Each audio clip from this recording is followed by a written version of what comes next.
Let's talk a bit about the fool. There's lots of different ways to interpret how Shakespeare uses the fool, but today we're going to look at the fool as a stylistic device, which is most evident through his outspoken and intentional provocation, being a direct contrast to Cordelia's silence. We can also see that the character himself is designed as a device because, like France and Kent, the fool provides valuable aid in developing Lear's change. However, unlike the other men, the fool is created as a corporalization of compassion and understanding, as well as symbolically representing and acting as a catalyst for Lear's true repentance later in the play. This quotation is one of the most important to understanding how the fool is used by Shakespeare. Coming after the fool's lyrical warning about the importance of keeping an even temper and balance in all things, the repetition of the paradox of nothingness, and Shakespeare's reminder of the hidden nuances and subtleties that Lear fails to recognise or appreciate, reinforces to audiences that Lear has become even more blind to truth, as well as suggesting that he has lost his conscience and morals. Jacobean audiences especially would recognise morality and conscience as being inherently linked because of the religious frameworks that shape their lives. So, in this moment when the fool's speech uses several iterations of the word nothing, Shakespeare deepens and reinforces the idea that language is complex, slippery, and dependent on the motives of the character that is listening, as well as inviting audiences to see that truth can be difficult to grasp.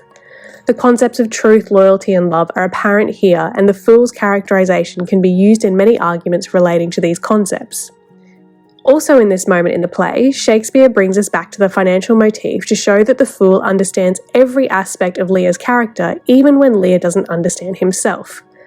Also, by using the negative, derogatory imagery in Breath of an Unfeed Lawyer, especially when drawing on Jacobean social assumptions about the lack of prestige and conniving manipulation associated with the profession, Shakespeare invites audiences to further criticise Lear's lack of insight and Lear's rejection of those loyal to him, as he prefers his own power and arrogance above the truth. Additionally, the rhetorical question, "Can you make no use of nothing, nuncle?"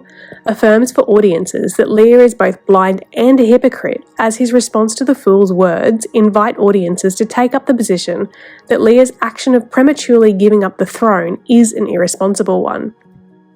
Audiences see that Lear can make no use of his nothing title, as he has given up all the large effects. The characterization of the fool as the truth-teller reinforces not only audiences' criticism of Lear, but also the incredible nuance and misunderstanding that comes from language and its subtleties. We see from the wider characterization throughout the play, and especially in moments like this, that it is through instruction and conversation with the fool that Lear comes to recognize his identity and gain moral as well as spiritual enlightenment. It's important to remember that with quotations like this one, there are lots of different ways that it can be used, and it's important also to make sure that you are looking at the specific word choices, the characterization, the naming of the aesthetic features, and the way that it fits into the rest of the play. Of course, what you choose to include will be based on the argument that you are trying to make, because not all of these things need to be in every argument, and it's thinking about how you bring that analysis back to your main point that is most important. So let's look at another moment when the fool teaches Lear what he should already know and recognise about himself. The fool's simple and brief response not only acts as an unadorned response, something that stands out as truth in Lear's world of courtly language and falsity, but also reinforces his position as an all-licensed fool. Shakespeare uses pun and several connotations within the fool's line to reinforce the blindness of Lear's character to the truth and the foolishness of his actions. This criticism is especially apparent in the fool's response, Lear's shadow, as audiences understand that Lear is quite literally a shadow of his former self, as he has prematurely given away all of his titles and influence. It also highlights to audiences the ways he is weaker and only slimly attached to his former self. The fool's response to Lear's rhetorical and arguably sarcastic question further demonstrates the idea that the fool is a physical representation or manifestation of Lear's conscience, because the fool's words follow directly after the final rhetorical question. It is clear that the fool is the person who can help Lear return to his morality and order that he must have known at some point and start his journey on the road to repentance.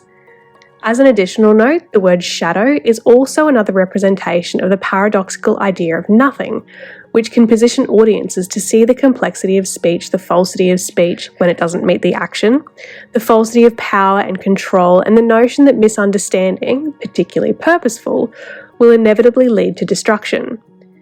Remember that there are many ways that you could analyse or use these quotations. You don't have to know or use all of them. Rather, you need to be selective and decide which parts of the quotation and how your analysis of specific aesthetic features will help your overall argument. Finally, let's have a look at the fool's first and last lines and the last mention of the fool. In a play that is based on wheels of fortune and the circularity of life and order, it is important to look at the beginning and end of each character's plot arc.